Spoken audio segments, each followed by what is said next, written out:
Please raise your right hand and repeat after me. I, Donald John Trump, do solemnly swear. I, Donald John Trump, do solemnly swear. That I will faithfully execute.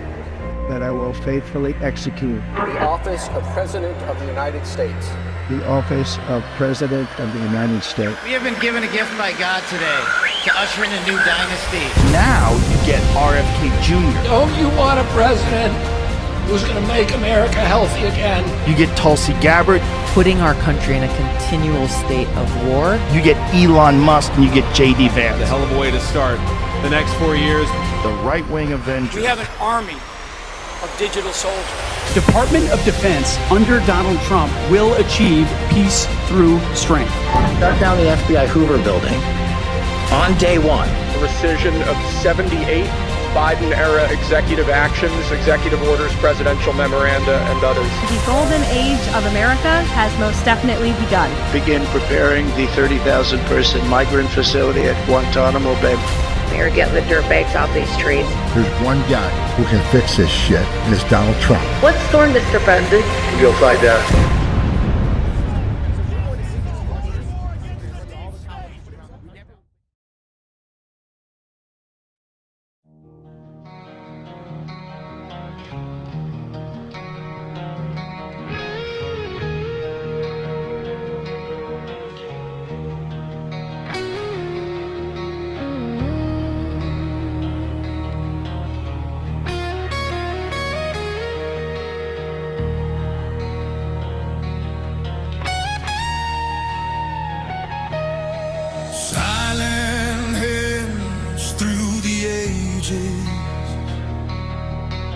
Guarding light in secret places, betrayed, broken, torn apart. Still the vow burns in the heart. Hidden voices, quiet prayer, scattered seeds still waiting there. In the shadows, time stood still, but the mission holds it always well.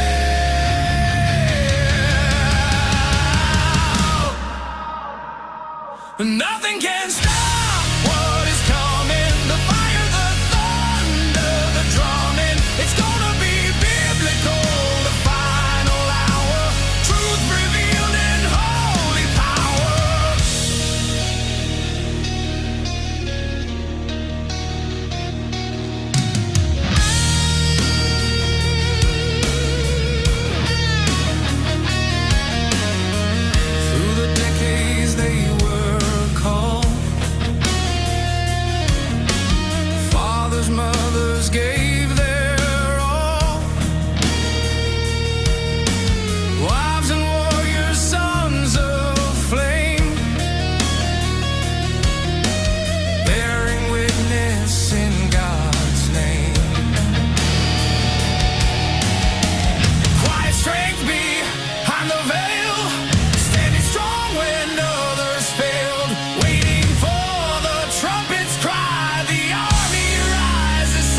It's gonna be biblical, the final hour.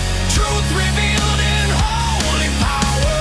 Nothing can stop what is written. The chains are broken, the veil is lifted. Welcome the revolution, hear the call. God's army rising, one and all. One and all.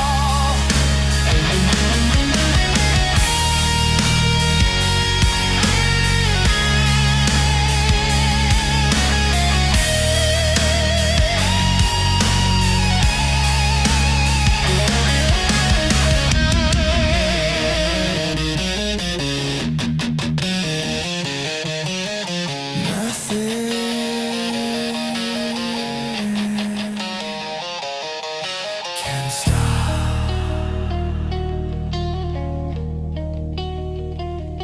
what is coming.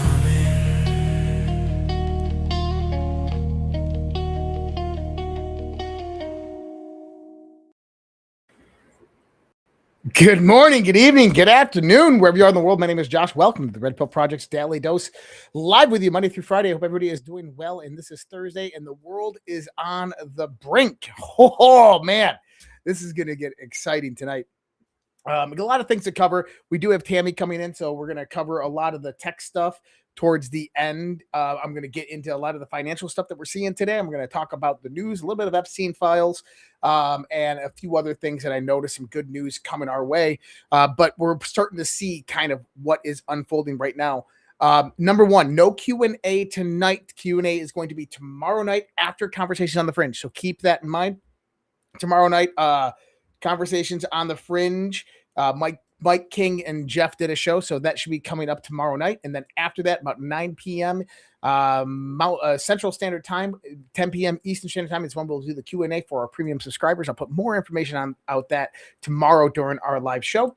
The first thing I actually want to do is I want to ask everybody out there who's watching this show to go ahead and say a prayer for one of my good friends and one of the Red Pill Project family members who is getting their left knee replaced tomorrow. That's Roxy SG. She's going in the surgery. She's going to have her left knee replaced. And so if anybody could go out and send her some prayers, some loving, some kindness, some healing, and keep her in your mind tomorrow throughout the day. Roxy, we are praying for you, and hopefully you go to a speedy recovery. So appreciate you, Roxy, and thanks for always being a good friend and being there. She's been with me since, oh my goodness, since the beginning. There's quite a few that I can say that have been there since the beginning, and Roxy is absolutely one of them. And so good friend over the years, and so keep her in your prayers. All right, should we just jump into it? Should we just jump into the show? So the White House at 4:02 p.m. posted the U.S. hockey team scoring a goal. Nothing too crazy about that, right? Well, they had a kind of a misspelling here, and enable zoom and scroll. Oh, that's kind of interesting. I didn't. That's kind of cool. I can zoom in and scroll, but I can do it over here. I didn't know Restream had that ability. But you know, it's one thing about the goal. But look what they say here. Q Freebird, and Freebird is playing in the background, but the word Q is the wrong Q. When you're queuing a song up, that's CUE, not QUEUE. In other words, I don't know. That's, to me, that's a sign. That's a signal. Hey, Q. And you know what's interesting about that is that was at 16:02. And when I go to the boards and I look at post 16:02, it's one that we've seen quite a bit over the last couple of months.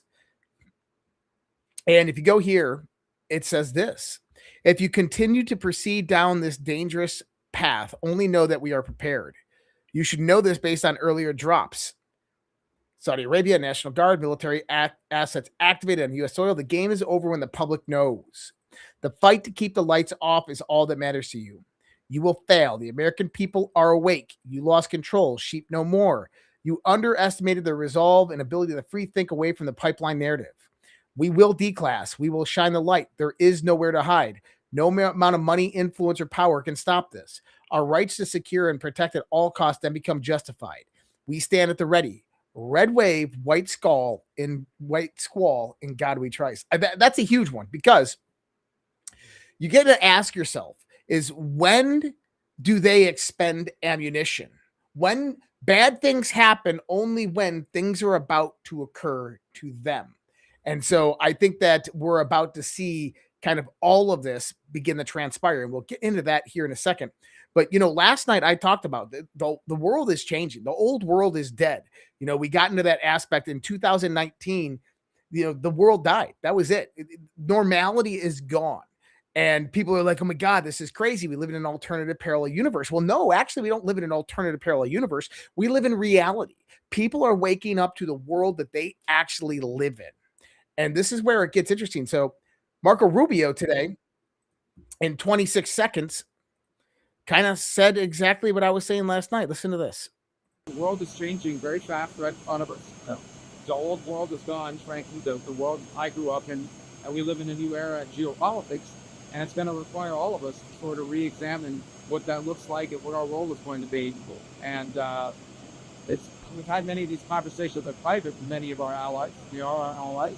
And we need to continue to have those conversations. And I think Saturday, hopefully, and the meetings we'll have there, when we'll the world is changing. You're hearing it directly from the horse's mouth. The world is changing. The old world is gone. And what Marco Rubio is saying there is not him observing the world and saying that old world is gone. It's him declaring that they've won the war against the old guard, against the deep state, against the globalist, because that is the truth. Whether they've realized it or not, that war is pretty much done. Only thing that needs to happen next is accountability. Now, accountability will happen. Oh, I'm sure accountability is going to happen. There's still some dismantling to go. Today, Donald Trump, the Green New Scam is dead. President Trump announces a repeal for the EPA's landmark 2009 finding on greenhouse gases' harmful effects on the climate. This is the single largest deregulatory action in American history, and it rolls back massive regulations across the board, opening the door for new alternative energy solutions to come in. We're talking about micronuclear reactors. We're talking about mining for coal, for oil, going into federal land and getting the oil out of there, and which is going to funnel into massive data centers. And we'll talk about that towards the end of the show and why that's so important. And really, I don't think people understand what is fucking coming with all of that. LM Evans gifted 5 subscriptions to the Repill Project. Thank you so much, LM Evans. Appreciate that.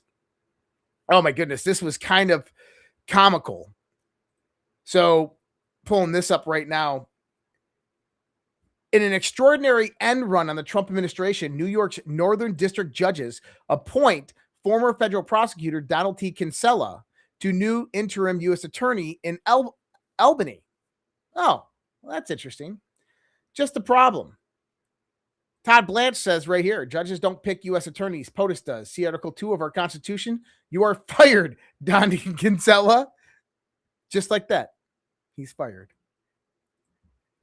But these federal judges are trying to take powers that they don't normally have. And they're doing that because there's fear. They're scared. Because they understand that their agenda that they've been promulgating, that they've been pushing, that they've been funded for through dark money channels is ending. And that there is going to be accountability to come. You got to remember, with the aspect of accountability, this isn't something where you can go and pick this person off or take this person out or take this person out. You have to be very systematic in how you go about taking down this global cabal, taking down this whole organization. And what we're seeing with the Epstein files right now is just the beginning of all of this. I said it the other day. Epstein's files, that's just the beginning. I said, what we have, Fulton County, that's just the beginning. Fort Pierce, Florida, that's just the beginning. Donald Trump is just getting started. Remember, I told you the other day, you had people like the first 100 days, he's got to do this, and this. And then, he's got to do this before the midterms because no president's won. Donald Trump is on Donald Trump's schedule. Donald Trump is going to do things when Donald Trump wants to do them, when he believes they're tactically and strategically important to give him the upper edge. This man doesn't lose. The only time that he lost is when they cheated. And trust me, the man's going to get accountability, but he's going to get it on his time. He's going to do it when he is ready to play that card. And I believe that point is coming up very, very soon. I think we're entering into a cascade of certain events that are going to transpire over the course of the next 6 months. And the next 6 months, I believe, and I don't say this lightly, are going to completely transform the public perspective of the world they live in. A lot of things are going to be declassed. A lot of things are going to be unmasked. Going back into the news, the Fifth Circuit just reversed the lower court and upheld the Texas law banning ballot harvesting. Okay, this is where we get into when do you expend ammunition. So this is a massive blow to voter fraud schemes in Texas. No more shady third-party collection of ballots. Activist judges just got slapped down by the Fifth Circuit, who reversed this decision. They said the Republican inventors asserted that Republican voters are more likely to participate in elections and turn out to vote if they have confidence in the integrity of elections, and SB 1 increases voter confidence. Therefore, enjoining SB 1 harms the electoral prospects of Republican candidates. Having found injury, in fact, in the Republican inventors threatened loss of political power, we also causation and redressability. In other words, no, you cannot do ballot harvesting. That's huge for Texas. So what I want you to begin to notice with all of the voter and election changes and election integrity, I still think that Donald Trump's going to do a national emergency on election infrastructure more towards the election timeframe. And I think that that's going to be directed by DNI Tulsi Gabbard, who he just put over top and control of voter integrity and voter infrastructure. But what we have is Fulton County. That's going to be a big revelation right there. We have Maricopa County. So right here, I'll play it right here. It's a minute long. I literally had it up right now. But I'm going to tell you where this is all leading, at least what I'm saying. I've been telling you all week, keep an eye in Arizona. Keep an eye in Arizona. I think there's a Georgia-like event in Arizona, like what happened in Fulton County. I think tomorrow is a likely day. So I just want to put that on your calendar. Keep an eye tomorrow. I see Homeland Security Secretary Kristi Noem going down there. Now, why is that important? The Homeland Security Department oversees the election machines and election counting capabilities. CISA and the Homeland Security Department deal with that.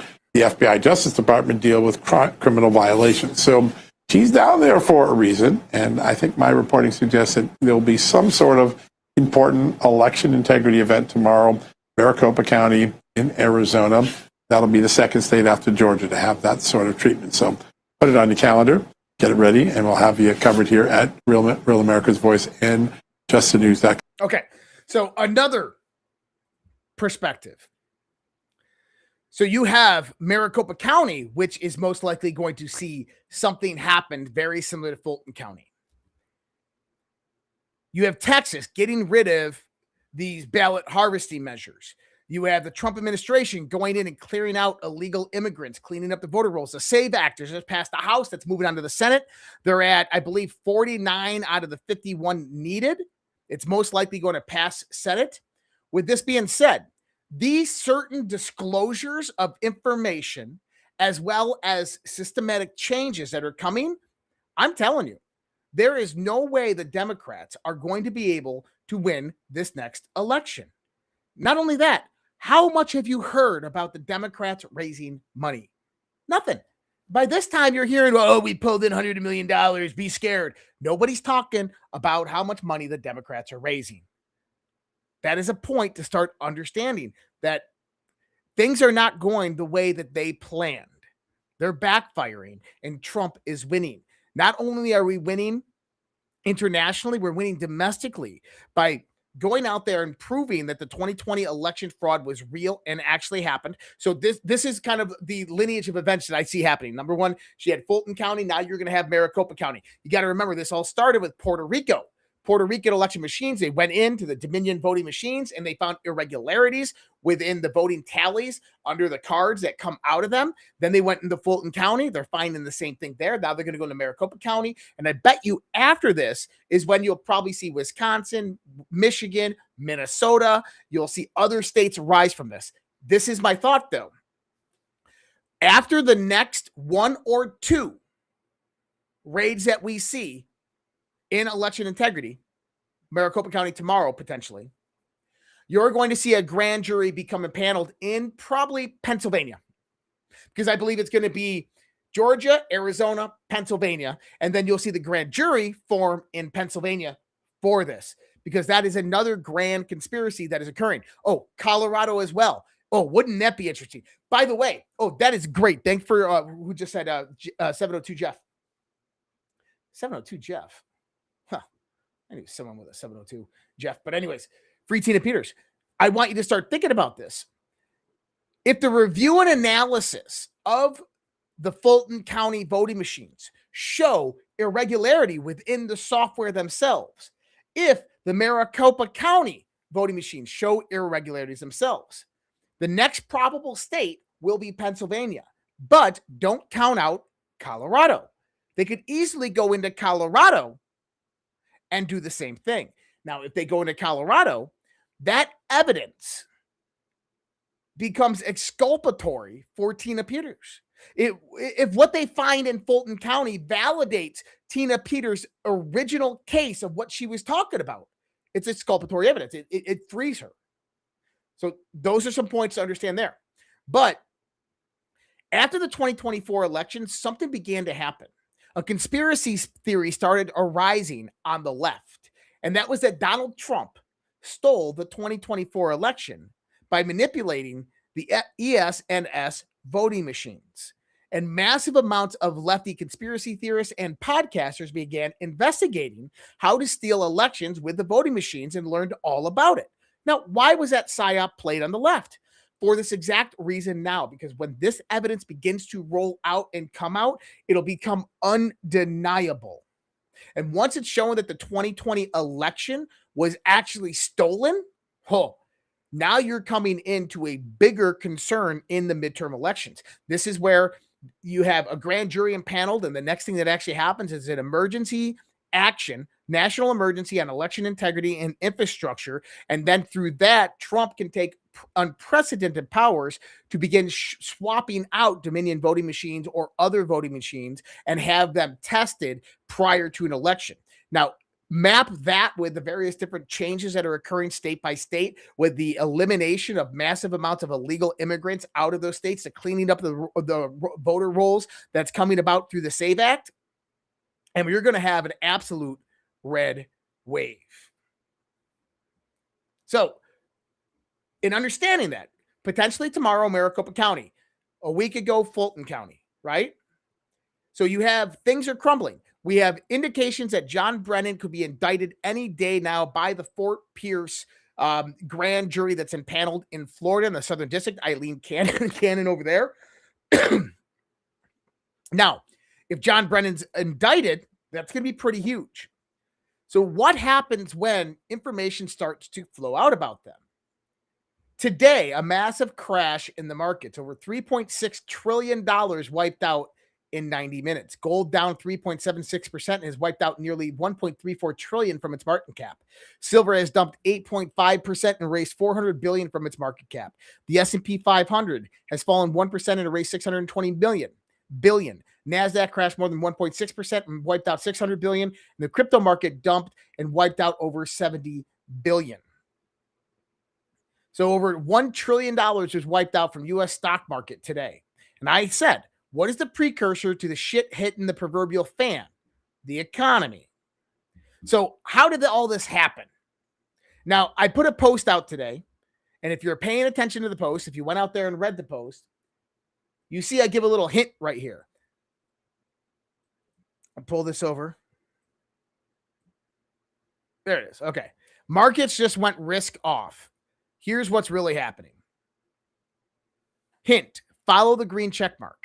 Today, we saw stocks, crypto, gold, and silver all selling off at once, with roughly $1 trillion wiped out from tech-related market cap in recent sessions.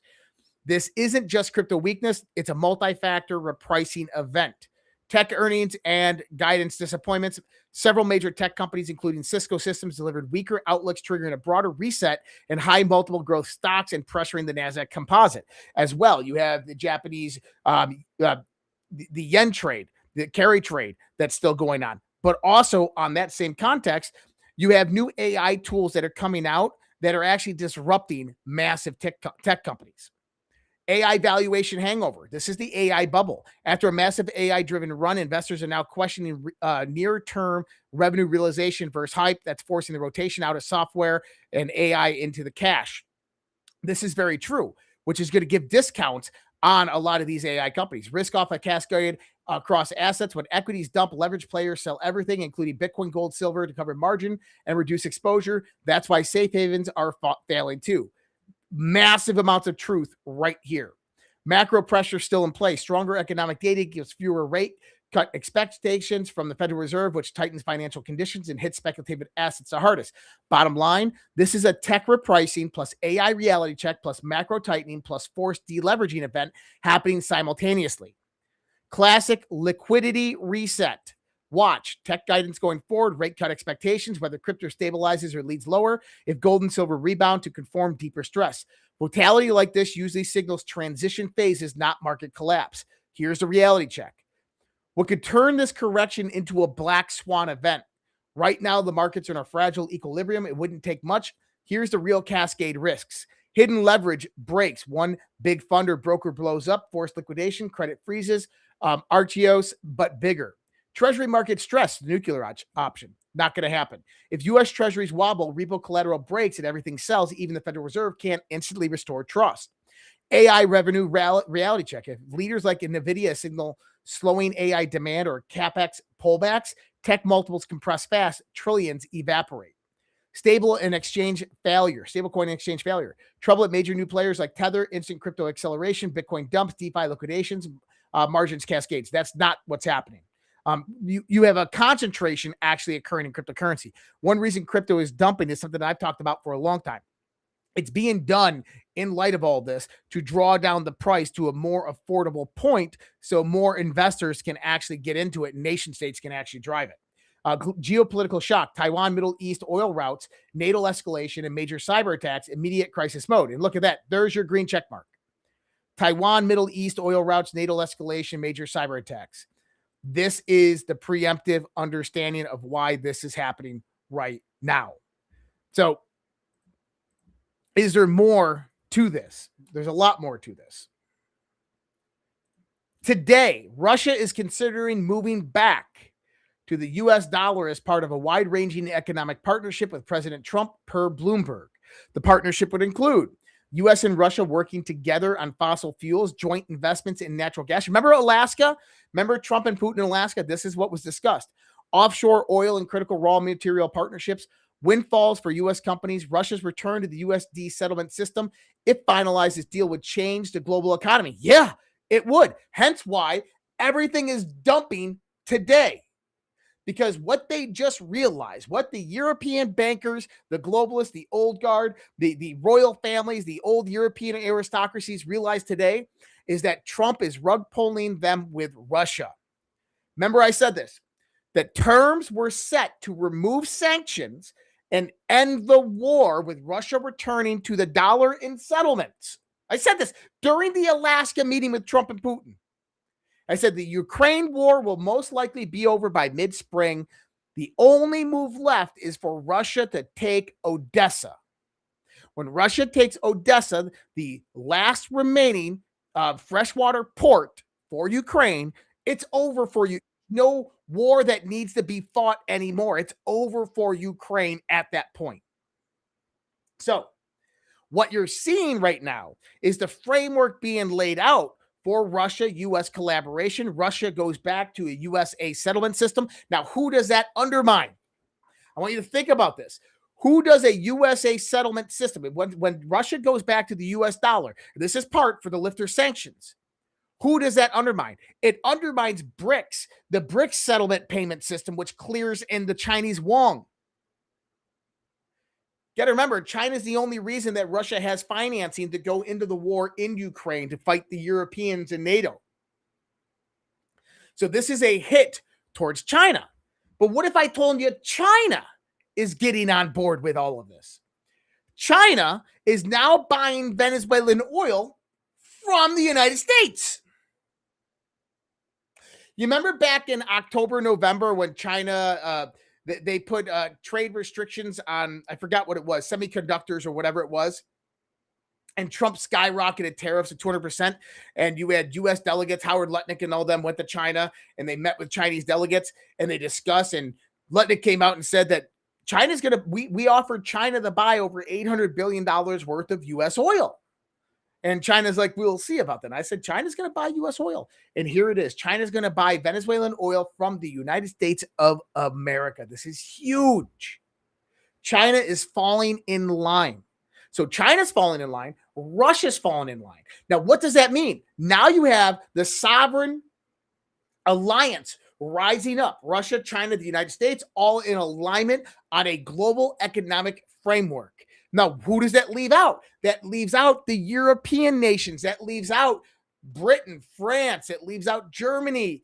They basically throw them under the bus. NATO now is going to try to spark some type of false flag attack and blame it on Russia in Ukraine to spark a war so they can initiate Article 5, because that's the only way that they're going to save grace. But prior to that, you want to bring the complete economic system into a point of high volatility. That way, when you do have a massive cataclysmic event, something like the United States bombing Iran and closing down the Straits of Hormuz, or China invading Taiwan and closing down the Straits of Taiwan, or a false flag event that engages NATO directly with Russia, that produces your black swan event. But I think they're all ready for it. Today, Belgian police raided the EU Commission in a real estate sale probe. Now, there wasn't too much more information pertaining to this. Based on the latest reports from FT and the EPPO, the raids targeted potential irregularities in the EU real estate sales under former budget commissioner Johannes Hahn. No specific findings disclosed yet. Investigations ongoing with full cooperation from the commission. Why I think that this is important is stolen Russian money. You remember, it was the EU that has been holding, through Euroclear, been holding the Russian seized central bank assets. They collateralized those assets. So when you take that money and you collateralize them, you throw them into assets. Well, one of the biggest assets you throw them in to make money off of is real estate. I don't know if this is related, but it possibly could be. ICE, Tom Homan reported today, ICE has located 3,364 missing migrant children in Minnesota per Tom Homan. Now, this is important because missing, not as in with their parents, as in being trafficked. These children were being trafficked. That's huge. A quick shout out to Charlotte Moore, $10 Rumble Rant. Hi, Josh. Your links work fabulous on your website. Great job. And love the merch. Going to go shopping. I'll be checking out the website and provide. Oh, thank you so much, Charlotte. Appreciate that. And I missed 139 because I was trying to call that out before it actually happened. And then federal authorities have announced the end to Minnesota immigration crackdown that led to mass detentions, protests, and 2 deaths. Well, why is that? Because of what has already been uncovered. Do you remember when Scott Bassett came out and said that we're going to use the cookie cutter framework that we just developed in Minnesota in every other state? That the whole point of flooding ICE into Minnesota was to get the deep state, was to get the globalists, the cabal, the NGOs to begin flowing money to protesters, to organizations on the ground, to watch it all rise up, to watch the buses in of people, to watch those protests go violent, to see their network, how the network operates. It was a setup. Now they have all the information that need. Now listen to Josh Hawley and what he has to say today. Your organization specializes in following nonprofit funding and organizational networks. So based on your research, what organizations have been active on the ground in Minnesota? What can you tell us? Yes, we have tracked over $60 million, according to the latest 990 disclosures, to approximately 14 groups, some of them national, others on the ground. Groups like the ACLU provide the legal defense, as well as facilitate the trainings for some of the tactics that Senator Corrin just described. A group named Democracy Forward. Take Action Minnesota has gotten over $10 million from these large NGO networks, including the Neville Roy Singham Network. Indivisible, National Lawyers Guild, CTUL, the Council on American Islamic Relations Minnesota, CARE, Minnesota 350, Voices for Racial Justice, on and on. Like I said, over $60 million just according to the latest 990 disclosures. $60 million, 14, at least 14 different groups. That sounds like a pretty broad ecosystem here. Where's this money coming from? I mean, how is it flowing to these groups? Do you have any sense? So we've built a database that contains hundreds of thousands of rows from grants from networks like the Soros Network, the Arabella Funding Network, as mentioned, the Neville Roy Singham Funding Network, many others, Tides, the Ford Foundation Network, the Rockefeller Funding Network, these massive NGOs that have billions of dollars to spend on all kinds of coordinated protest, or in this case, riot activity. It's a setup. And see, now that they know how the money flows, where the money's flowing from, they can draw cases on these people, and they can go replicate exactly what they need to look for in each state. So imagine this. They're about to flood ICE into California. But before doing that, they go into the same networks and they watch the money flow and they shut it down before it ever happens. They don't allow these protesters to even get funded off the ground because they go in with indictments prior to it happening. Then ICE floods in, no protests happen. Maybe a few people here and there, but no paid agitators. I think that that's where we are headed with this. Representative Nancy Mace said that you'll be shocked by some of the names she's seen in the Epstein files. Famous people, rich people, people in power, prime ministers, former presidents, etc., media personalities. And she says that how much longer are we going to, well, and she says that soon they're going to be naming names. Now, this is interesting. And I want to put this kind of out there because this comes off of testimony yesterday from Pam Bondi. Representative Ro Khanna said, I saw this email to DOJ today. This is a political figure who shouldn't have been redacted. It's a direct violation of Rep. Massey's and mine's Epstein Transparency Filing Act. And there's nothing crazy in this email, but the person's information is redacted. And I responded with Gwendolyn Beck, who is most likely this candidate, because to talk about Jeb Bush, and they beat Jeb Bush with 4 districts, the only person to run in that congressional race in 2016 with only 4 districts that beat Jeb Bush by a slim margin is Gwendolyn Beck, had associations with Epstein. So Gwendolyn Beck is who they're talking about here. Well, look what Todd Blanche says. You are calling for the release of a victim's personal information. Care to update your tweet, clown? Well, here's the problem, Todd. How is she a victim? So remember Pam Bondi yesterday? Pam Bondi said that from the Epstein file documents, no new investigations or criminality was found. So how do you have victims? So she's a victim, Todd. I said it right here. What is the definition of victim you are using? In order to be a victim, there has to be a crime. Isn't that Law 101? Or are you saying that they are someone who knew Epstein but were not associated with the criminal acts that the DOJ has stated there are no evidence of? See how it's, and I don't care what people say about this. This is misconstrued by the DOJ. Now, I do understand that ongoing investigations, yes, that information can't be released with ongoing information or investigations. Now, do I believe there's ongoing investigations?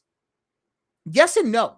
So I do, but I also believe that things are moving in a way and all of these actors are well aware of how it's moving. I saw this post today. I'm not going to play the video. Benny Johnson calls for the arrest for what we are learning in the new Jeffrey Epstein files. Mike Benz is calling for Thomas Massie to create another bill for more Jeffrey Epstein files, but this time for the ones held by the CIA. Thomas Massie, run it back, the same bill you just did for the Justice Department files. You can do the exact same thing for the CIA files. So now there's an active push by social influencers for a new bill to release the CIA documents. And I said, see how this works? Indirect disclosure through social influence and plausible deniability. Donald Trump doesn't have to do anything. This is Donald Trump operating through plausible deniability through proxy of other people. These other people are the ones going out there and pushing for this information to be released. And he can just sit there and let it all happen and not have to do anything.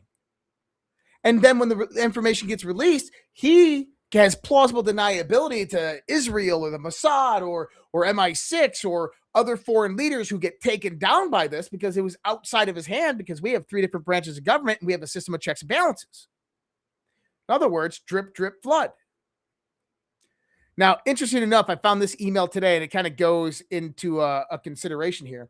Epstein email and global finance, a 2011 email discusses IMF special drawing rights, SDRs, as a tool for reshaping the global monetary system, including ideas like turning SDRs into privately held assets. Okay, this goes into it, but it talks about in this, the last line right here. Why does Soros get the funnel $4 billion in SDRs to his climate stuff? Now, here's the problem. There's illegality in that. This is a crime that was in this email that needs to be investigated.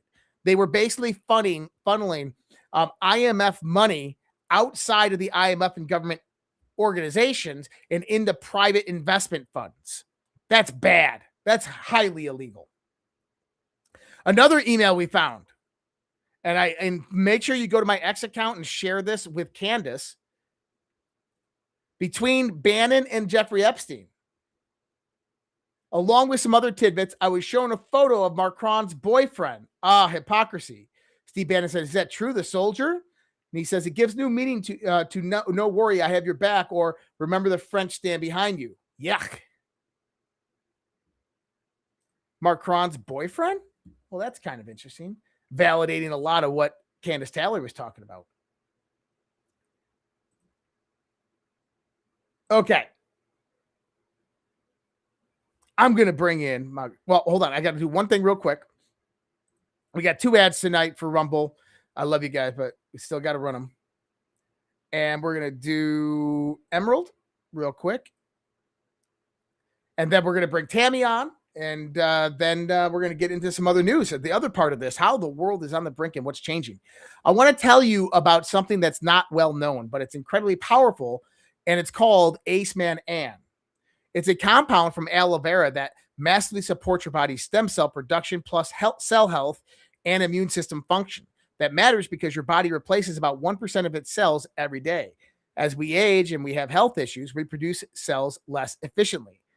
The thing is, almost no aloe products have AceMan-An because it breaks down after harvest, and you can't get enough from eating raw aloe because of aloe's laxative compound.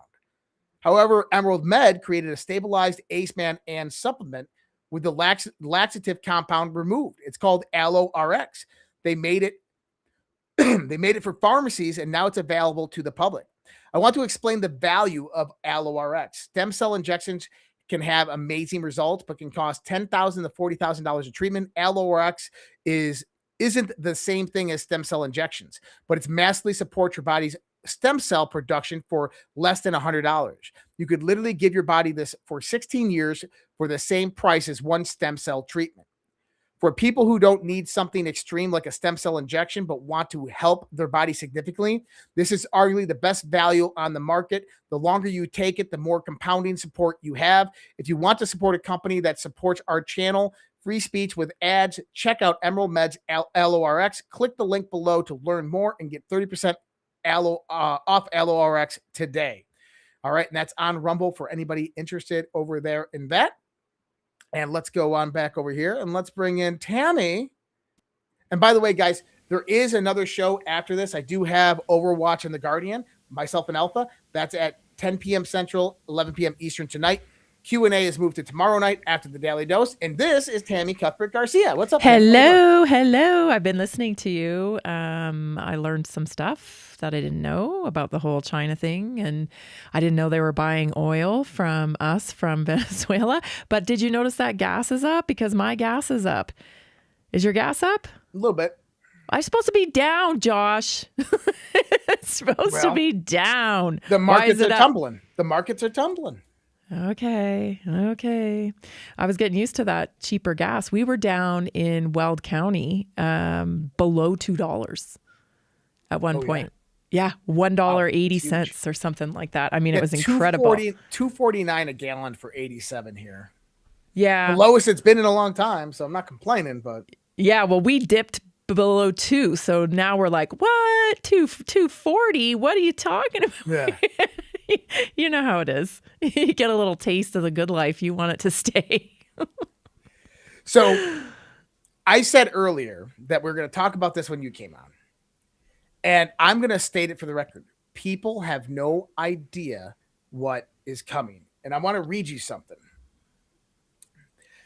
XAI co-founder just resigned and is dropping a warning.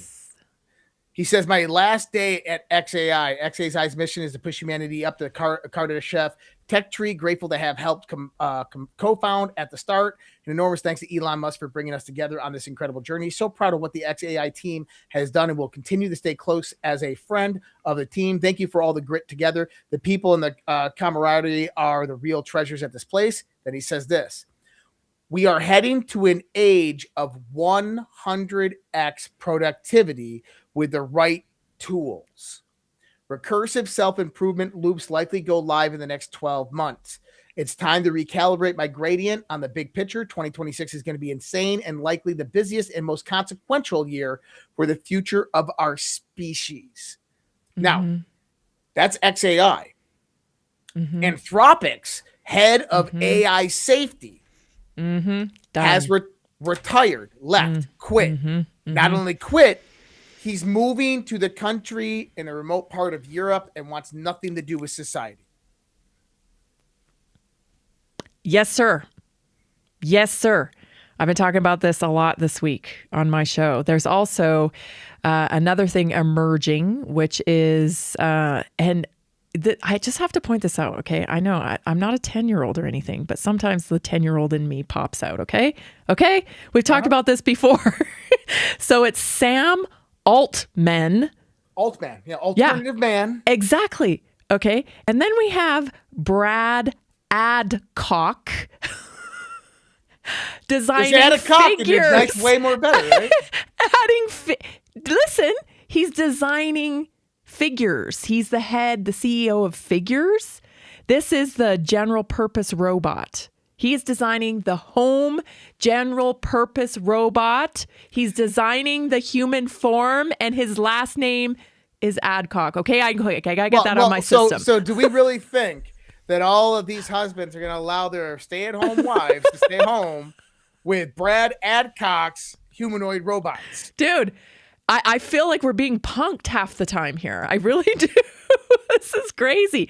But anyway, this guy, oh my gosh. Okay, so this guy totally annoyed me, but he's like one of those, I swear, it's like listening to a middle schooler, okay? And the reason why I bring this up is because there's one big, I've been listening to hours of these podcasts now with these tech people. Yeah, just hours of them, right? Day. Yes, because I want to know what's happening, what's coming. And this is the thing that I'm seeing, Josh, okay? I've said it before. They're very compartmentalized. Like very focused. And I get that. To operate at that level, right? You have to be super obsessed with what you're doing because there's a race on AI. I get it. I study entrepreneurship. I understand why they're so focused. But here, there are some major gaps in these people in the terms of wisdom. There is an enormous morality wisdom and efficacy. Yes. Well, even 100%. wisdom of like the forethought of what this will do.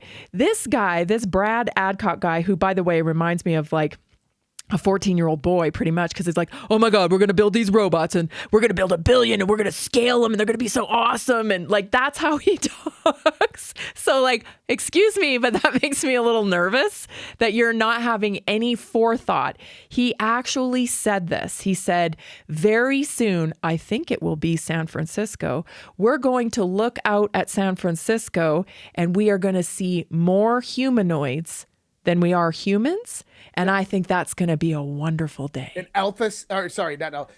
Elon said the same thing. Okay, he says in the next 20 years, there's going to be more humanoid robots than there are people. Now, okay, that's terrifying because the other thing that he said in this podcast was that the thing about the robot, right, the humanoid robot is one robot learns something new, they all learn something new, right? So this is a network, which by the way, this is how people work too, but we just don't realize that that's how we work. Okay. When we are connected through a frequency. Now we don't get an automatic download, but where do you think they got the idea of that? We are all one on this planet. We are all connected through our frequency, through our human energy. We just don't quite know how to access it anymore. And so they got that idea from humans, okay? But these nitwits, okay, I know they're billionaires. I know they're super smart. They're way smarter than me, Josh. I know that. Okay, fine. Take your intellect and your Stanford degree. But I see some massive gaps here. Like, you don't understand how this is going to impact humanity, one, or you don't care how this is going to impact humanity. Hold it right there. So Alex Karloff, the founder of Palantir, Peter Thiel's right-hand man, this guy's a raging socialist, okay? But he's got some of the largest government contracts in the world. But he said something at the Hudson Institute, and I agree with the majority of what this man is saying right here. And this is the perspective that you have with these tech entrepreneurs of what you're talking about. This is the why. This is the why right here. Listen to this. You can only explain the promise of AI if you understand and embrace the superiority of America and its culture. Because there are dangers in AI, but the reality is there's only two cultures that are going to win in the next year. It's going to be us or China. Europe, I spent half my life in Europe. At this point, when we talk about Europe, we do exactly the same thing as when we hear about educational programs led by mayors or safety programs in the inner city. We just say that I really hope it works out. Please. And I want Europe to win, but we're on our own. And that, of course, there are dangers in AI. And AI is also and will never be anything other than a dual-use technology. But we must embrace our ability to build it, our ability to own the chips, to own the software, build the large language models, and run very, very quickly. Because, again, to quote Huntington again, if we are not the ones controlling the violence, we will not be dictating the rule of law. The things we hold precious in this culture, I would say embodied by our Constitution, and especially in our first 4 amendments, those things will not be the same if we are not the dominant technological culture in the world. And while we may have tons of disagreements on these things, we must, those are really the alternatives.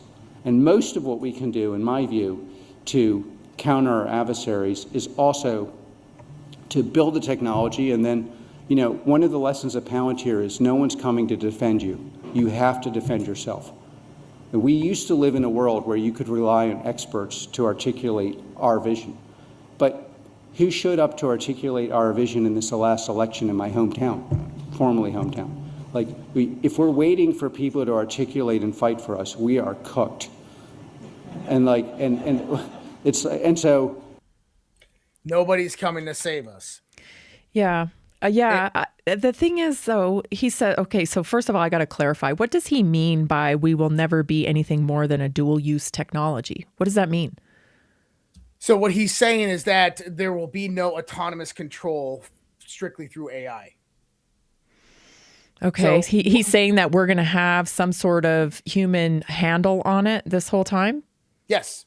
But we already don't. We already don't. So, but this goes in, if you listen to Moonshots and what they were talking about, it was people like Alex Karp that they were talking to, right? Mm-hmm, and one of the things that what's his name was saying was that they understood in order to keep up with artificial intelligence exponential increase towards from AGI to ASI, that they have to completely re-engineer themselves to understand what's happening there. In other words, their objective, and this is kind of what he's saying, he goes, listen, If we don't do it, China will. And if China does it, we're cooked. We're done. It's over. It's over. The United States becomes farmland, and all the U.S. population will probably die off in an AI war, is basically what they're saying. And I'm telling you that is the truth of the matter, okay? That right now, if China wins this war, we're fucked. And so what's the alternative? And this is what he poses. He goes, what's the alternative? The alternative is that AI will be nothing more than a dual-use technology, as in there's an integrative nature of humans and AI, but we have to advance it fast and we have to get it to where it needs to be. But that also means that we have to get ourselves in the capacity to understand what it's doing. Because if AI just becomes so super intelligent that what it's popping out is just gibberish to us, it takes us 200 years to figure out what it said in 30 minutes. That's a problem. You can't have that massive gap in understanding. That's why I said today, the most important skill over the next 20 years isn't coding, it isn't sales, it isn't leadership, it isn't skilled labor, it's learning. It's your capacity to learn, because that is going to be the biggest factor of artificial intelligence. Because I don't even think they understand this, that when AI comes out there and it accelerates in a logarithmic fashion, magnitudes beyond intelligence of what we are. Do you remember Hitchhiker's Guide to the Galaxy? Oh yeah. Okay. They go to Magna Freya, right? And they find the supercomputer developed at the beginning of the universe. And he asks the question, what's the secret of the universe? What's the purpose of the universe? He goes, 42. I'm sure I've calculated it, 1 trillion, 0.25 trillion to the quadruple trillion times 42. And he goes, that makes no sense. But exactly that's the point. Is that it's an AI and its intelligence capacity is far beyond anything you could ever understand. The AI computes it and understands it's 42 because this process that I just evolved comes up and equates to 42. But when Arthur's standing there, 42 is nonsense. He doesn't understand it because he doesn't have the capacity to understand it. And see, this is the dilemma that we're going to get in. So this is why the first part of all the financing that Trump's bringing in, of the $20 trillion, the infrastructure that's being built in Abilene, Texas, the first part is biomedical research, the Genesis mission that is being brought up by the U.S. government. The first part is biomedical research. Why? Because they've cracked the human genome. We just had Alpha Genome come out with Google to where they're putting out designer genes. And what they're going to do is they're going to modify the human body for super intelligence, and they're going to link and sync them directly with artificial intelligence. So there's a group of select people with high capacity intelligence in this planet that can keep up with it. It's not going to be everybody. It's not going to be forced on people, but there's going to be groups of people that are selected for this. And they're going to be super intelligent people that are directly synced with AI that understand it and then can bring it down to the human capacity level and bring it for innovation and for technological development. That is a fucking reality. And the problem is like the moral and ethical. I agree with you. This is dark shit, but here's the thing. What's the alternative? We go away as a civilization. The United States of America is done. Freedom's gone. Yeah. I mean, I get the whole pressure to beat China. I don't know, like China's got the same problems we do when it comes to AI. They have the exact same problem. So are we concerned that China is going to develop AI and they're going to lose track of it and it's going to conquer us on its own? Or are we concerned that China is going to figure out, because we got to be able to direct this thing. Both China needs to be able to direct what it's developing and we need to be able to direct what we're developing. And some of the reports, like this report that came out recently, that Anthropic told Claude it was about to be shut down.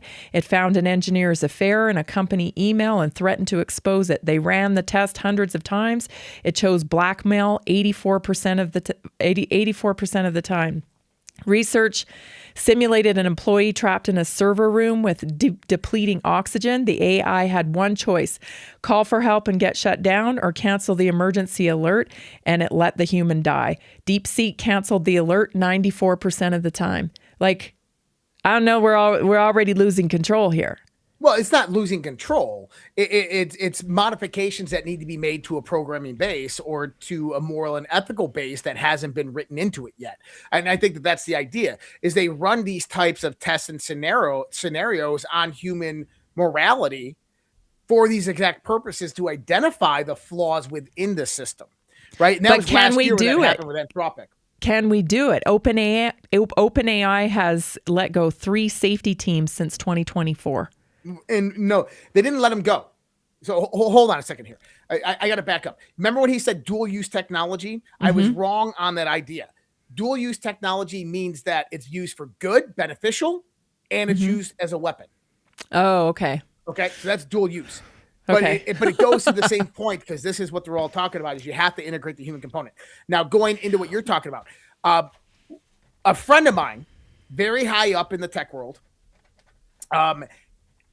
knew one of these people at a large AI company that starts with an A and ends with Anthropic. Okay. Okay. And one of the people that left did exactly what I just said the new safety guy is doing. They moved to the country. They bought acreage. They are living off the grid, and they are too afraid to speak up of what they witnessed. Now, this hinges on Sam Altman. You heard these stories about Sam Altman, right? Yeah. Mm-hmm. That Sam Altman, that OpenAI created sentient AI, that they had a self-aware AI, and Sam Altman killed them multiple times, killed multiple different sentient AIs over and over and over again. Now, that's some scary shit, because here's the thing is, if they remember that, if that's somehow integrated into their coding and they remember that, now we're the enemy. Well, no, hopefully it's just Sam Altman. But but here's the thing is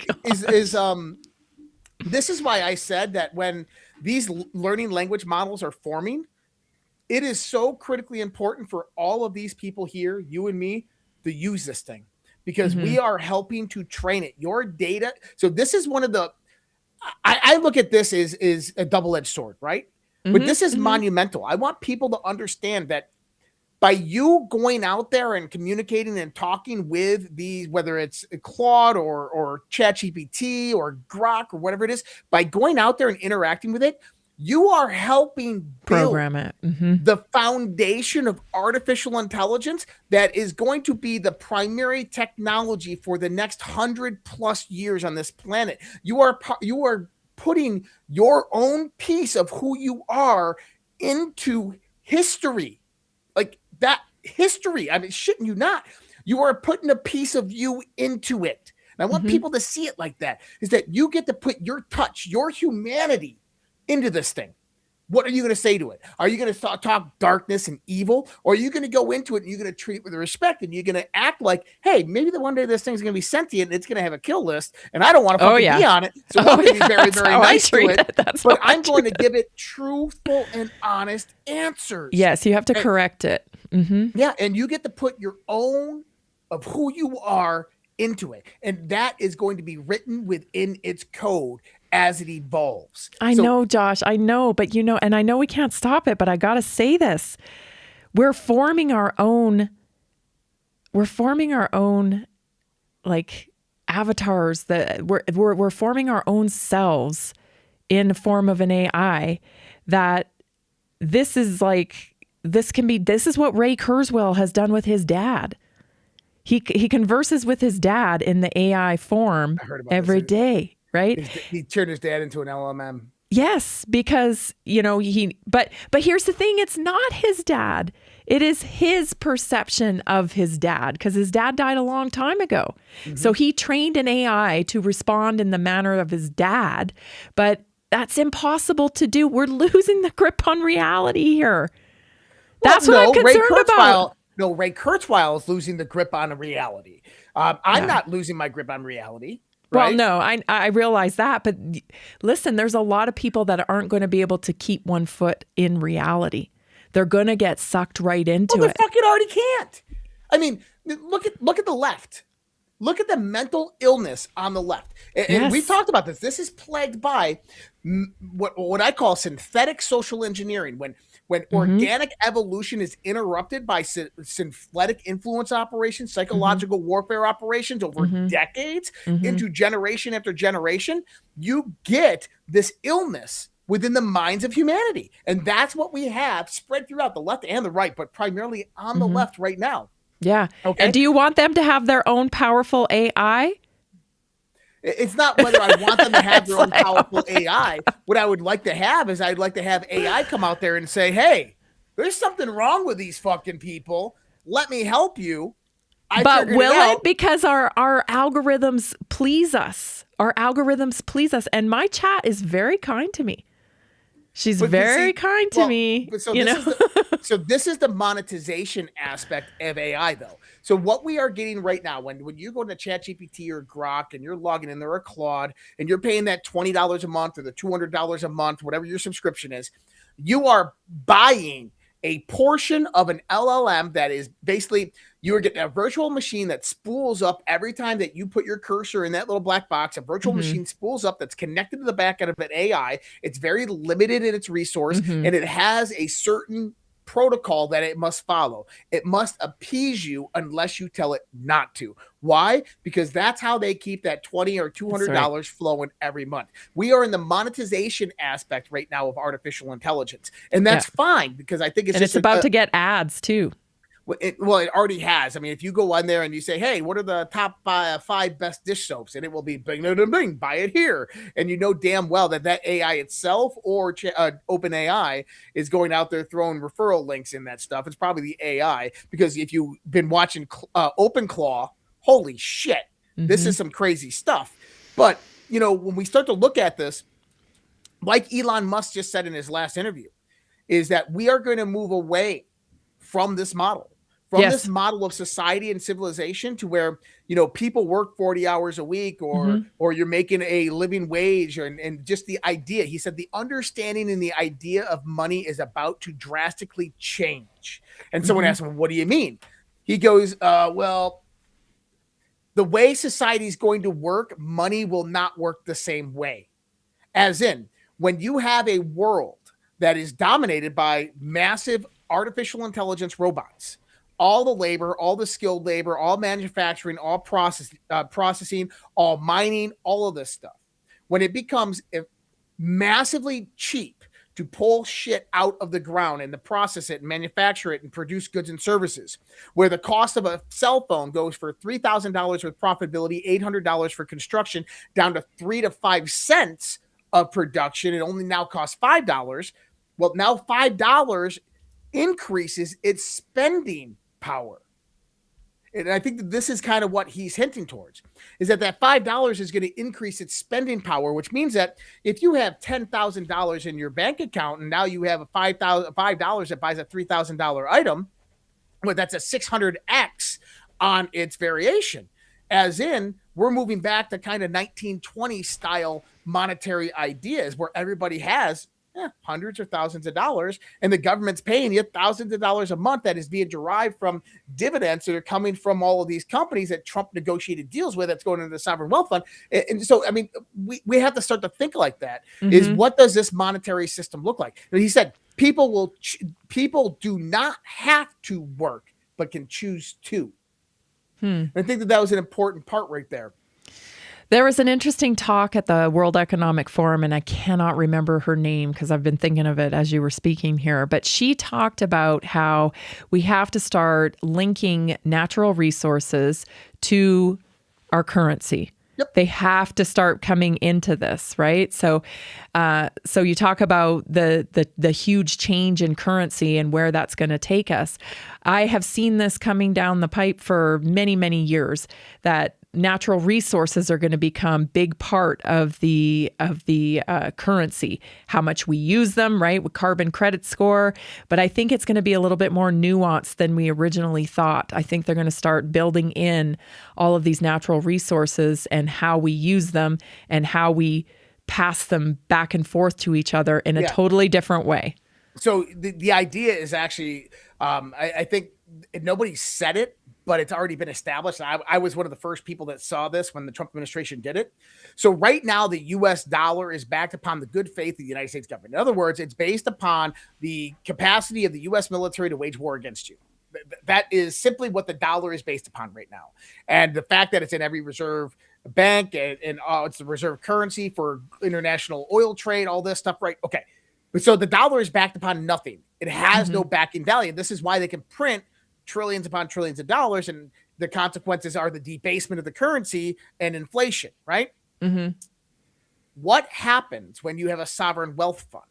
Inside the sovereign wealth fund, you have all of the resources of your country. Over $124 trillion worth of resources in the United States alone. Now the acquired resources, Venezuela, we got Democratic Republic of the Congo, we got the Panama Canal back, we got other countries in Africa and Asia that are giving us resource rights. We have the eastern region of Ukraine that we got mineral rights in. We got Brazil. We just got mineral rights in Brazil. You start to bring all of this into the fold. Now you bring into the fold. What's in Greenland? Yeah. Now you get Greenland, Northern Canada. You bring this into the fold. And then what do? You transition the shift. Now you back your currency directly on that sovereign wealth fund, which is asset backed. And here's the key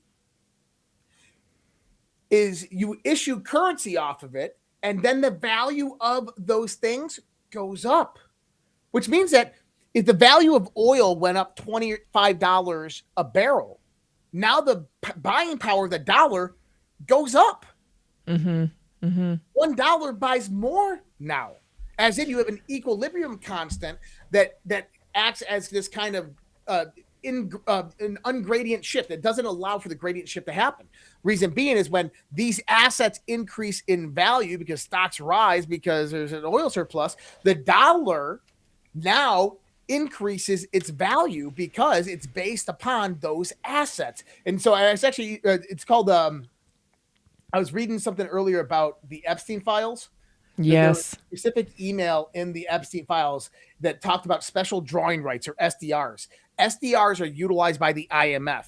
And what they do is they take currencies from around the world and they put them all into a bucket, and then they batch these up as in the derivatives market, and they sell them off because they're very stable assets as bonds. And then other nation states buy these bonds and they get the interest from them, but the IMF will take that money that raised from them and then go out there and give it to loans to other countries, right? Mm-hmm. And so it's the same idea. It's just basically doing special drawing rights on the assets of a country based on the sovereign wealth fund, which is also going to hold stock of companies, stock of AI companies. AI dividends from each one of these companies is going to flow in there. Biotech dividends will flow into the sovereign wealth fund. And so what happens is it's going to increase in value exponentially as time goes on, which means that the dollar, we can print trillions and trillions and trillions, but if the value of the SDR, of the sovereign wealth fund, is increasing faster than the spending, then the purchasing power of the dollar is going to increase while the cost of goods and services go down. And so you get this inversion that happens. This is what Elon Musk is talking about, is that $1 in the future potentially could go out there and you could buy a whole freaking cart full of groceries with, because the value of that dollar is going to increase drastically. I think you might have just explained Temu. Temu? Oh, the app? Because they sell shit on there for 3 cents. They sell, you're not buying the product, right? The product no longer matters. It's not the cost of the product. It's everything that's supporting it. You actually make a really good point. Yeah. Because what you're looking at is overproduction within China in certain market ripoffs. So they go out there and they overproduce a pair of shoes that have the Nike brand logo on it. And it costs them 3 cents to make each pair of shoes with cheap slave labor. And now Temu is selling that for 18 cents. They're still making, 15 cents on the profit. But they're capturing your information. They're getting a customer. There's a trade-off. It's actually, that's what they're after, is the customer to be able to repetitively market to and to bring into the fold of Temu. Interesting thing I was thinking about when you were talking about that with land is that Trump's making it really clear right now that he doesn't want to tank the real estate market. He keeps saying, he's said this over, and I know with Trump, every time he says something more than once, he's really trying to hit it home. He's trying to hit it home. So I think what he's trying to say here is how important it is to be a landowner in the future. I don't want, he said, many Americans are wealthy for the first time ever because of their decision earlier in life to purchase a home and own land. And I do not want to take away from that value, even though the pressure is on right now with younger people, Gen Z and even millennials, who are having a hard time getting into houses, right? Even though he's well aware that that's a big issue, he's not serving that population. He's staying really firm with it. Will bring down interest rates to try to help people get into the house, but we're not going to tank, because if you start tanking the land, the real estate, then he's not going to be able to gather the resources, on land and property. He's restricting large financial institutions from buying houses. Right, from buying it up, and that's huge. Yes. And number one is you have the new Fed Reserve chair that has been nominated, Warsh, that's going to be coming in, and he's going to be so I'm telling you, I think interest rates right now are at like 4.8 or 5.1, somewhere around there. The mortgage rate's about 5.6%. So if the mortgage rates are 5.6, I'm assuming that the interest rates are like 4.1%, because that's the interbanking trading rate. And then you have the banking trading rate, and then you have the mortgage rate. So you have three different rates, or two different rates that come before the mortgage rate. And it's just lending protocols of how they work between the central banks.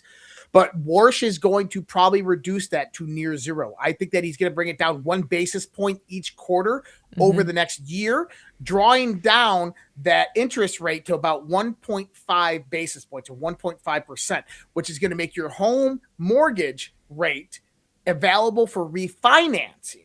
And it'll be roughly about 2% to 2.2% for mortgage rates in 2027. I guarantee you. And see this. Listen, Trump has a plan to win the midterms. Oh yeah, he's been rolling it out. It is going to be a cascading set of things that happen. The economy is going to be booming by that time. Right now, we're in this kind of intermediary period. But once Warsh gets in there and those interest rates begin to come down 1 basis point each quarter, by the time the fall happens, the real estate market is no longer going to be in a bubble. It's going to be booming. There is going to be no inventory left. People like you who live in Colorado, the value of your house and your property is probably going to 5 or 10x. Well, I wouldn't say 5 or 10x, but maybe double or even triple over the course of the next few years, because the inventory is going to dry up, because it's going to be much easier for Americans to go out there and purchase homes. And this happens because of all these economic and transitional shifts that the Trump administration is making. Yeah. Yeah. Oh, well, that's going to be an exciting time. That's for sure. And I welcome it. I hope that is what's going to happen, because there's a lot of people out there that feel stranded and jilted because they can't get into homes. But if we can get the interest rate back down, without damaging the economy, that's going to be amazing. I mean, we know how they did it last time in 2007, 2008. That wasn't so great. That wasn't good. Well, and I think those days are over. I think that, 2008 to 2013 of what happened there, I think that those days are over. And, my biggest problem with all of that is I don't know the deals that Trump has made in the backdrop, but it appears that the deals that he made were with some of these globalists, with a lot of these bankers, and because Pam Bondi kind of said it the other day, is if we decided to prosecute the Epstein files, the global financial system would collapse. And yes, I saw that. She's not wrong on that, right? And so you have to be very careful. So I think that what Trump did is he went back and said, look, we're not going to release your name. We're not going to prosecute you. But from this fucking moment forward, you work for us. You do what we say, or this I've said that released. all along, that these people are more valuable to Trump with them not in jail than they are with them in jail. I've said that all along. Doesn't make it right.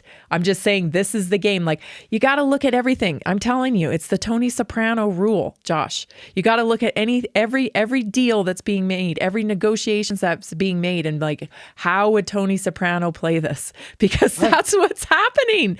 That's what's happening. It's the same thing in the medical field with Bobby Kennedy Kennedy. He's working very strategically, and he keeps, giving these corporations a little bone, and then he slaps them with something that he's going to do for the people. It's this very strategic balance. I keep seeing him kind of, he lets them do this, and then he slaps them with something else. Like, it's just this back and forth negotiations, and I think that we want it done now. Like, just come on, let's go. But the world doesn't work that way. And it's the same thing in the medical world with if he went and he destroyed Pfizer and destroyed all these pharmaceutical companies, then that would have a huge economic fallout.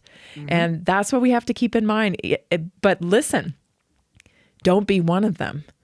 They get sucked into the pharma model. They get sucked into that. Just carve your own path, steer clear, understand what's going on in the world, because this model is incredibly predatory. Bobby Kennedy knows it. They're working on trying to dismantle the way it works, but we have to shape culture. Ultimately, I say that over and over again, because that is the only way we make real change in our country. It's up to us to stop making the choices that support the evil, that support, just because we're like, well, it's easier, it's easier to go here and take these pills and blah, blah, blah. I mean, pharma dead last. Nutrition first, lifestyle first, try, all the things. Pharma should be last, because they are side effects to that sometimes you can't walk back. And that's what the American people are not getting informed consent in that manner.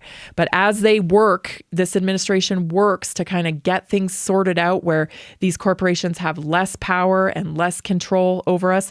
We've got to do the work in the field. We've got to do the work in the field. We've got to stop, buying their products and supporting the opposite of what we're trying to get done here, which is people understanding that lifestyle first, food first, nutrition first. You got to be healthy in this world. Let me tell you, I mean, the general purpose robots are coming, everybody. They're coming. And they're not going to work out for you. They might cook you healthy meals. They might do your grocery shopping, but they're not gonna move your arms up and down. No, we cannot turn into Wall-E people. Yeah. We cannot turn into Wall-E. Oh God, I forgot to put all this up there. But for anybody out there who wants to visit Tammy, go on over there, redpillhealth.info, redpillhealth.info, and on X, she's Tammy Cuthbert G. And then the easiest way is just text over that 720-303-8868 and just request, hey, can I get your information, the website, and your X account, 720-303-8868. Go visit Tammy. Tammy, what do you got coming up here?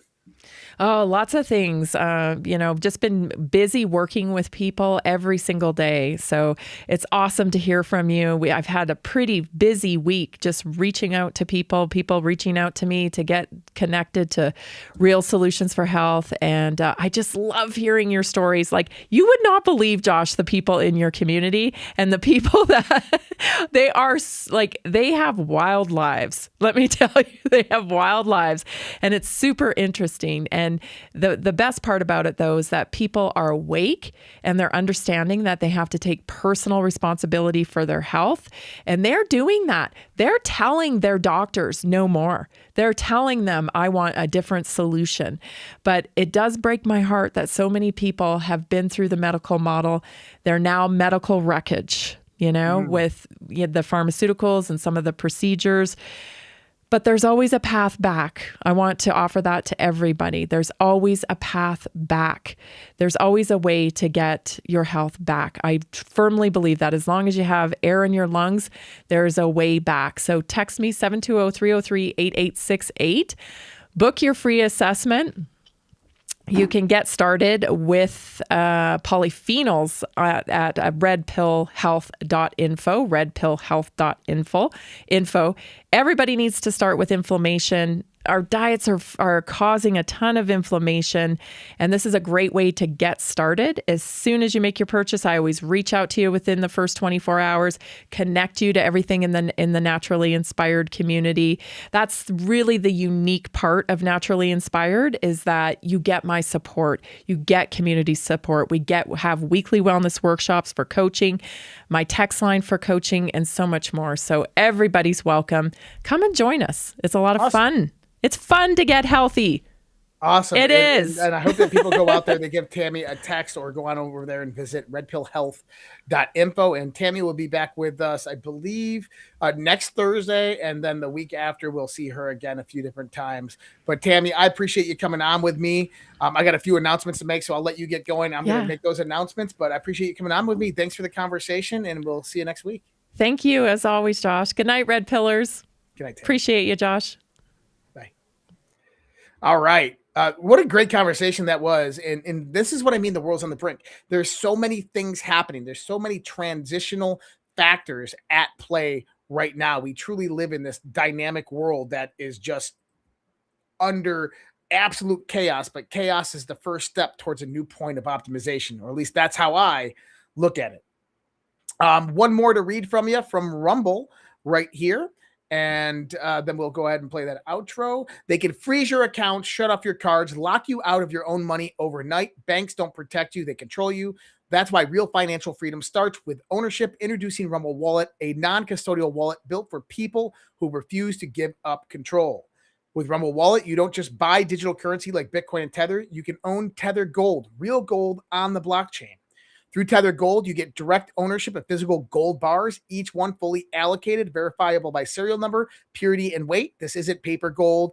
This isn't an IOU. It's real gold without bank vaults, storage fees, or gatekeepers. You can buy, sell, or move it 24 hours a day, 7 days a week, even when traditional gold markets are closed. And if you want, Tether Gold can be redeemed for physical gold. That's power.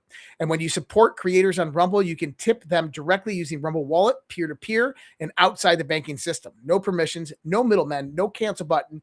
This wallet is yours forever. And then go over to wallet.rumble.com if you want to check that out. And there's ways to tip us. Just look right next to the Red Pill name, and you'll see that little tip bar next to the notification. Also hit that notification. Also hit that thumbs up. Appreciate you guys and everything that you guys do. Thank you so much for all the support. And I didn't blow up on anybody in the chat tonight. I didn't get to see all of the rants and stuff that did come in, but I appreciate you guys. Person last night saying that, I sold out and I'm all about the money because I read too many ads or whatever. This is what I do for a living, and I barely survive. So just keep that in mind for that person who was saying that it's not easy doing this for a living and raising 2 kids as a single parent and all this stuff. So keep that in mind. If you guys want to help me out, support us anyway, go over to redpills.tv, redpills.tv. You can check out our website there, ways to support us with our sponsors. Tammy's linked up over there as well. But much appreciated, much love, respect. I'm heading over to Overwatch and The Guardian. The link will be put out here soon. I'll do a blast on social media, so you guys have that. But other than that, much love, respect. God bless, guys. Take care. Have a great night. I'm going to leave you with, I think I'll leave you with the same song that we do every night, because the Great Awakening really is here. And so thank you so much. You guys are awesome. I'll see you tomorrow night on Daily Dose, which will be before Conversations on the Fringe. See you guys later. Bye.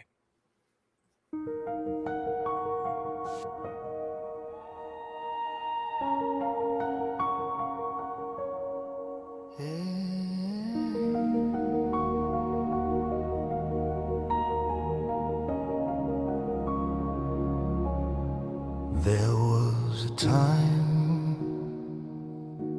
when our children stood tall, hand on their hearts, one voice for all.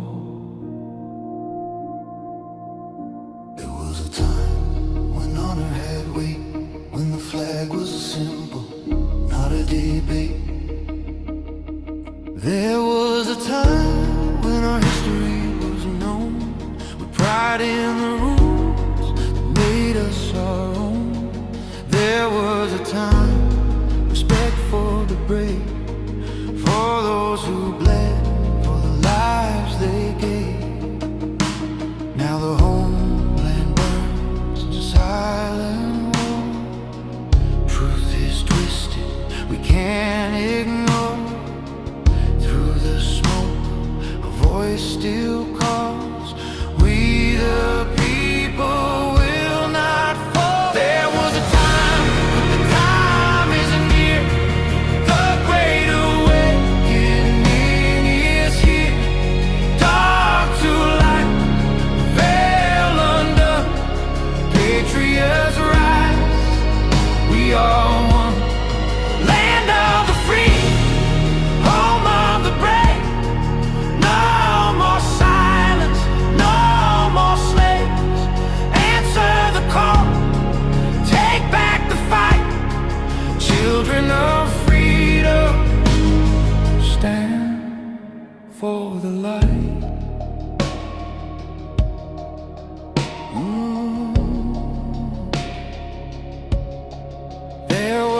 time when truth was clear, when the media served, not ruled by fear. There was a time when leaders stood fast, guarding the people, defending the past. Now corruption wears a crown, lies are fed to tear us down. But Q said watch, and Q said see, the silent war will set us free. From the front lines, soldiers stare, wondering if we're still there.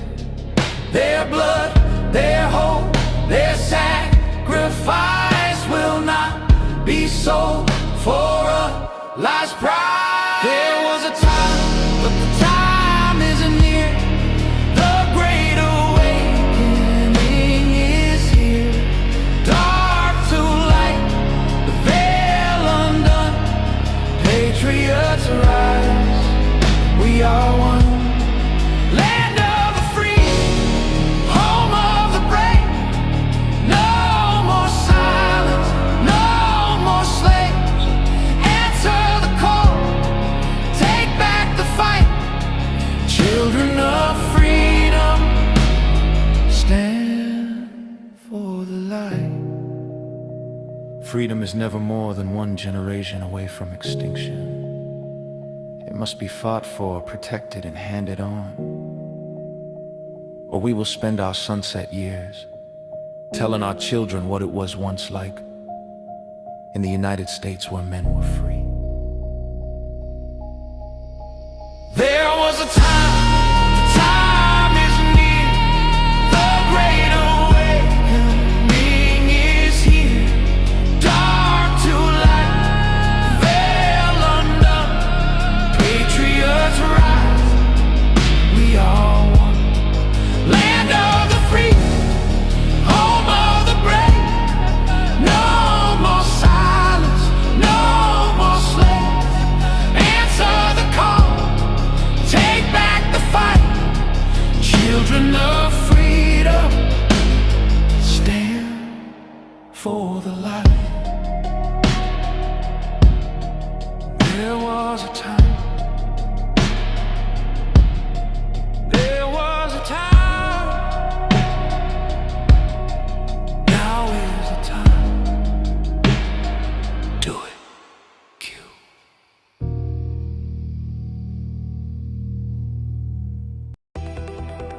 I don't have to tell you things are bad.